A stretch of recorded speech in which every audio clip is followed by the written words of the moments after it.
গবেষণার টিম যারা অক্লান্ত পরিশ্রম করে বিভিন্ন জায়গা থেকে প্রায়োরিটি জায়গায় কাজ করে তথ্যগুলো তুলে এনেছেন। আরও ধন্যবাদ দেব যারা আমাদের অতিথি হিসেবে উপস্থিত আছেন, তাদের মূল্যবান বক্তব্যগুলো আমাদের মধ্যে ওনারা প্রদান করেছেন। আমরা বেশ একটা চিত্র দেখতে পেলাম যে আমাদের কি অবস্থা। আপনি বেশি সময় নেব যেহেতু সময়ের একটা তারা আমাদের আছে, তো সুন্দর। তবে এটা ঠিক যে আমরা তো আসলে সারা বাংলাদেশের এতগুলো জেলার মধ্যে 9টা জেলাতে কাজ করেছি, হয়তো পুরো চিত্রটা আমাদের কাছে আসেনি, একটা আংশিক চিত্র এসছে।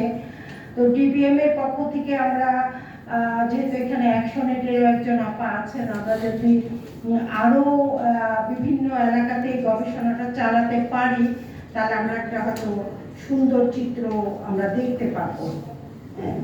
ডিবিএম সম্পর্কে যেহেতু বলা হয়েছে এবং আরো অনেকেই অনেক কথা বলেছেন, সেই জন্য আমি আর খুব বেশি ওই জায়গাটাতে যেতে চাচ্ছি না। আমি যে জায়গাটাতে, এবং এই স্টাডিটা একটা পার্টিসিপেটরি স্টাডি ছিল, আপনারা শুনেছেন। আমি এটাকে আসলে একটা কোয়ালিটেটিভ স্টাডি বলতে চাই, কারণ যেখানে এখানে আমরা এফজিডিগুলো করেছি বা কোয়ালিটেটিভ স্টাডির জন্য যে মেথডগুলো দরকার সেগুলো আমরা এখানে অ্যাপ্লাই করার চেষ্টা করেছি।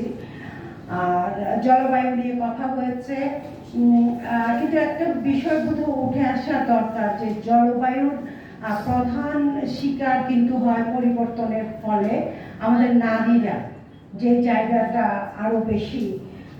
কারণ নারীর, আমরা মুখে আসলে অনেক বলি যে নারীদের জন্য আমরা এটা করছি, নারীদের জন্য ওটা করছি, নারী উন্নয়নের জন্য এটা করছি। আসলে উন্নয়ন কি শুধুমাত্র কিছু টাকা পয়সা দিয়ে নারীদেরকে একটা কি বলে এটাকে কি ধরনের কাজের আমরা বলি যে অর্থনৈতিক কর্মকাণ্ডে নিয়োজিত করে দেওয়া? উন্নয়ন কিন্তু আসলে বেসিক্যালি ওই জিনিসটা না।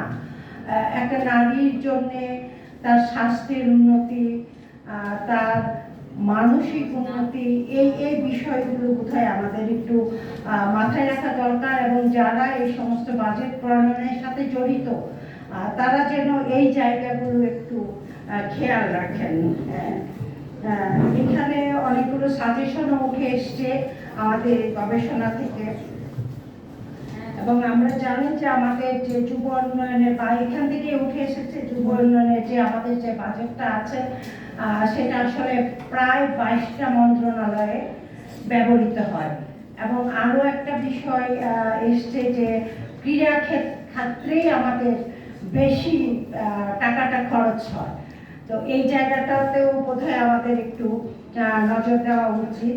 জেন্ডারের যে চ্যালেঞ্জগুলো আছে, জেন্ডার বললেই আমরা শুধুমাত্র কিন্তু নারী বুঝি, এই জায়গাটা থেকেও আমাদের একটু বেরিয়ে আসতে হবে যে জেন্ডার, হ্যাঁ এটা সত্যি যে নারীরা বেশি সাফার করেছেন, কিন্তু জেন্ডার তো শুধুমাত্র নারীকে নিয়েই নেই। কেন এই জায়গাগুলো হচ্ছে এটাতেও একটু দেখা দরকার।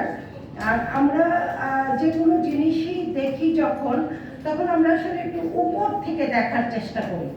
এখান থেকে এই যে মজ্জুম ভাই বলেছিলেন যে বাজেটটা যদি আমরা বটম আপ করতে পারি, বটম থেকে চিন্তা করতে পারি, হ্যাঁ, কারণ আমরা যখনই বাজেট করি বা যা কিছুই করি না কেন, আমরা কিন্তু ওই যে যারা আমরা মন্ত্রণালয়ে বসে আছি বা আমাদের মতো কিছু সুবিধাভোগী মানুষ যারা আছি তাদেরকে নিয়েই আমরা ভাবি। কিন্তু আমরা যদি সত্যিকার অর্থেই তৃণমূল পর্যায়ে যাই, তারা আসলে কি চান, তাদের কি করা উচিত, সেই জায়গাটা থেকেও বোধহয় আমরা ভাবতে পারি। এবং একটা মনিটরিং টিমের কথা এসছে, এটা অবশ্যই খুব গুরুত্বপূর্ণ যে কি হচ্ছে না হচ্ছে সেটার জন্য একটা মনিটরিং টিম থাকা, বাস্তবায়নটা কিভাবে হচ্ছে এই জায়গাগুলোকে একটু খেয়াল রাখা। তারপর বাজেট কাঠামোতে একটা গুণগত পরিবর্তনের কথা বা গুণগত দর্শনের কথা বলা হয়েছে, সেই জায়গাটা যদি আমরা একটু, এখানে যেহেতু আমাদের সরকারেও দুজন মাননীয় ব্যক্তি আছেন, হ্যাঁ, তো 3জন আছেন, সেই জায়গাগুলো আমরা একটু খেয়াল যদি রাখি। এবং আমি সবাইকে ধন্যবাদ দিতে চাই যে আপনারা যারা আলোচনা করেছেন তারা নানাভাবে আমাদেরকে কিছু পরামর্শ দেওয়ার, ডিপিএমকে পরামর্শ দেওয়ার চেষ্টা করেছেন। সেই পরামর্শগুলো নিশ্চয়ই ডিপিএম সাদরে নেবে এবং সেই জায়গা থেকে ডিপিএম কাজ করার চেষ্টা করবে। তো আমি সবাইকে আবার ধন্যবাদ দিতে চাচ্ছি। আমাদের সুমন ভাই, যিনি আগেই ক্ষমা চেয়ে নিয়েছিলেন, যে শেষে নাকি ক্ষমা চান, উনি সেই ক্ষমাটা আগে চেয়েছেন। গবেষণা টিমকে আবারও ধন্যবাদ দিচ্ছি। সর্বোপরি যারা আমাদের সাথে আছেন সবাইকে আন্তরিক ধন্যবাদ জানিয়ে আমি কথা শেষ করছি, কারণ সময়ের দিকে আমরা তাকিয়ে আছি। ধন্যবাদ সবাই।